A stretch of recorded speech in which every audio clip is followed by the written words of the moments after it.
Hi moms and dads, today we are going to talk about a very common issue in children called bedwetting or nocturnal enuresis. It is something that many families struggle with. However, you should know that you are not alone and many children outgrow this in the future. It means that your child passes urine while asleep at night. It's common up to the age of 5 years. However, if it persists more than 5 years, it's called enuresis.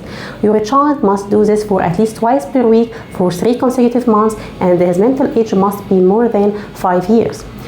Actually, we have 2 types of enuresis, monosymptomatic enuresis and polysymptomatic enuresis. Monosymptomatic is just bedwetting at night without any other symptoms, while polysymptomatic means that your child has diurnal symptoms such as frequency, urgency, dysuria.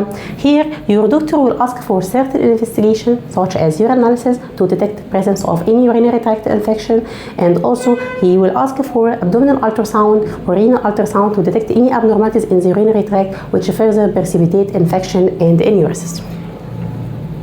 While monosymptomatic have many theories or many causes such as genetic factor, when one of the parents have enuresis when he was a child, so his baby will have a higher risk for enuresis. Sometimes it decreases the response to antidiuretic hormone or vasopressin, which makes the urine output of less amount at night. Also decrease in functional bladder capacity or slow development of urinary bladder control, and don't forget presence of any psychological issues such as a new baby moving to a new home or if the child has a constipation. What about the treatment of enuresis? The enuresis treatment depends on exclusion of any other pathological cause such as urinary tract infection, treatment of constipation, and when we come to primary enuresis or nocturnal enuresis, we here need some treatment such as you should encourage your baby, never shame or blame him, and remember that punishment never get benefit to your child.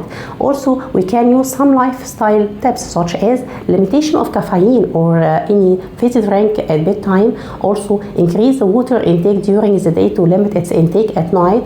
Also, we can use what's called bedwetting alarm. It is something that's fixed in the underwear of the child, and when it gets wet, it will wake the child gently, so in further times he will awake when he feels that his urinary bladder is full. Also, we can use some medications if all of the above lines fail to control your baby. We use some analogs of vasopressin hormone, which will cause decreased amount of urine output at night. Never forget that you should be calm, stay positive and supportive to your baby, because a confident, supported child will improve faster.